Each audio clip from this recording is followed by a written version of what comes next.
Tyrinėdamas Pilaitės piliavietės aplinką kaip archeologas, pamačiau dvaro sugriuvusio vandens malūno liekanas.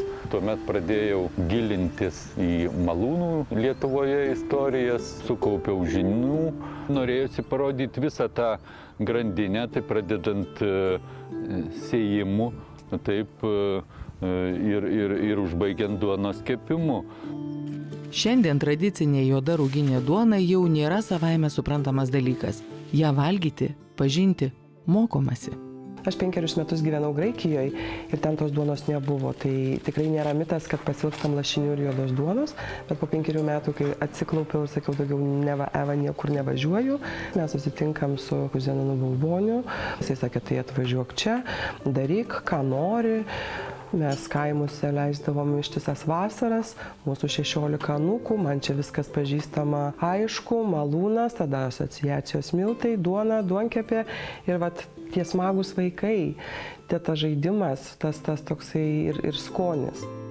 Duona buvo ne tik pagrindinis maistas, tai ir ritualų dalis. Duona pasitinkami jaunieji, ji kepama ir kasdienai, ir šventėms.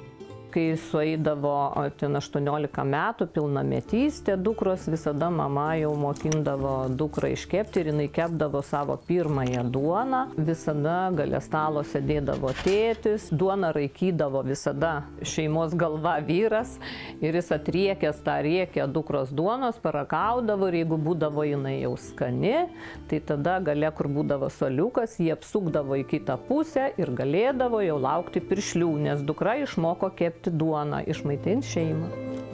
Vaikams pamatyti, kaip rauginama, minkoma, kepama juoda duona – įdomi patirtis. Jiems naujiena ir raugas, ir kildinimas, ir kepimas. Kai tau atvažiuoja 30 vaikų, tu matai Elvyros keptą duoną, mūsų duoną, kai išpasakoja, akis išpūstos, uždegi tą vaiką, jam tada yra įdomu, tada kalbi jo kalbą, tada jisai grobia tą duoną saujom, tada dar... Ir tai yra šiek tiek toks ir misionieriškas darbas. Visada visus kampelius duoną sudžiovindavo. Ir visada prie durų staktos kabėdavo drobinis maišelis, kuriam būdavo sudėta duona. Ir kai trėmė mano tėvus į Sibirą, tai va tas drobinis maišelis su ta džiovinta duona išgelbėjo mano sesutei gyvybę. Tai aš edukacinės vesdama dažnai vaikams pasakoju, kad čia yra sibirietiški čipsai. Ruginę duoną pradėdavom valgyti 2 savaičių, niekada šviežios nevalgėm. Tai kai lieka vienas kepalas, tada jau mama maišo duoną, ryte užraugė, vakare jau mes vaikai bėgdavom klausytis, ar tam duonkubilė apsigyveno rūgutis. Ir tada jau tie miltai kilnojasi, viskas perraugė ir kitą rytą kurdavo krosnį, užminkydavo ir kepdavo tą duoną. O koks smagumas išsikepti savo mažą ruginį kepalėlį ant laužo. Ta duona ir atsirado verdant košę ant laužo, išbėgo ant akmens, atsilupo, paragavo, o čia visai skanu. Ir tada jos pradėjo daryti papločius moteris ir kepti ant tų įkaitusių akmenų. Pagalvojau, kodėl neatnaujint šito. Aišku, aš laužo nekūrenu visą dieną, tai ant žarijų. Ir tada ant šitų pagaliukų susiformuojam kepalėlius ir kepam ant žarijų. Aš visada turiu sviesto su žolelėm, uogienės, įsidedam ar sviesto ar uogienės. Kas, jeigu vaikai kepasi dešrelės, gali dešrelės, bet jų geriausia tai lašiniai, aišku. Vaikas lietuvis turėtų žinoti, kas yra ruginė lietuviška duona. Ir aš tyčia atsinešu mūsų garsiuosius lašinius. Ir teta, ką čia valgo, atsakau, tai yra lašiniai. Kas tokie? Man suspaudžia natūraliai širdį, kaip nežino, kas yra lašiniai, ant kurių mes užaugę, taip skanu. Ir tada aš sakau, tu gali pabandyti. Jis sako, galima dar tos baltos mėsos. O ką jau šnekėt apie duoną, kai jie čipsais pavadinam ją sudžiovintą ir į kišeniukus, ir į rankinuką kažkokiu tokiu, viskas. Misija baigta. Čia ne tik ragaujama duonos, čia įsitikinama, kad ją iškepti sudėtingas procesas. Duona – civilizacijos liudininkė. Duonos kelio ekspozicijoje pas mus eksponuojami 2 tipų vėjo malūnai ir vandens malūnas. Kalvotose vietovėse, tai yra Dzūkijoje, kalvotoje Žemaitijos dalyje, vyravo vandens malūnai, nes raudnesnės upės, o ten, kur Lietuvoje lygumos, tai Suvalkija, Šiaurės Lietuva, Pajūrys, tai visais laikais vyravo vėjo malūnai. Vėjo malūnas sukonstruotas taip, kad reikia grūdus pakelti į beveik patį viršų. Piltuvėmis į antrą aukštą judėdavo grūdai į girnas.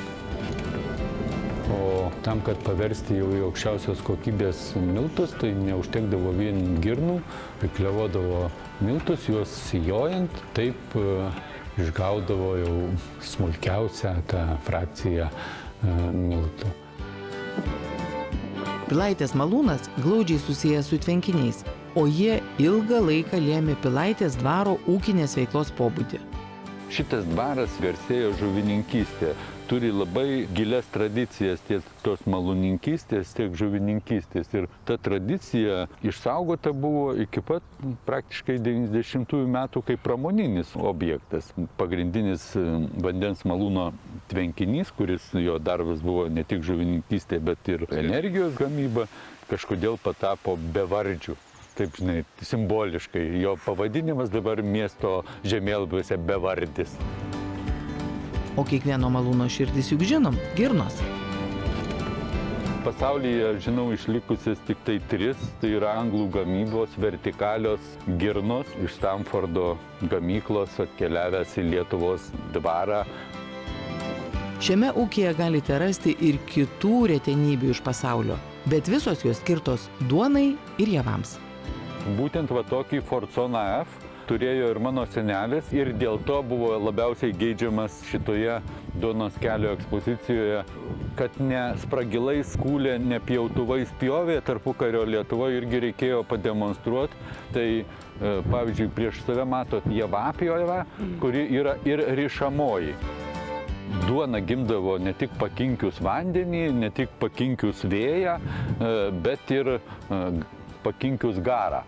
Prieš vidaus degimo variklių įsivyravimą buvo visa epocha Lietuvos istorijoje, kai kuliamąsias suko būtent lokomobiliai. Kadangi ir vandens, ir vėjo dažnai pritrūkdavo, tai kaip pagalbinį energijos šaltinį, kad nesustotų grūdų malimas, pastatydavo prie vėjo malūno ar vandens malūno lokomobilį, malkom kūrenamas, jisai puikiausiai suko kuliamąsias ar girnas.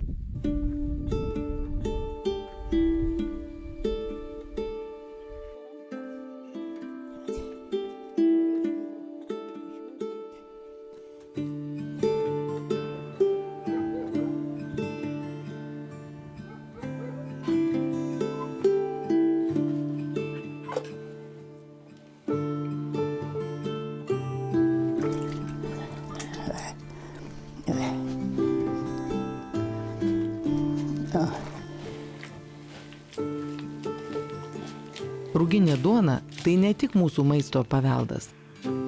Duona buvo vienas reikšmingiausių šeimos, tautos atributų.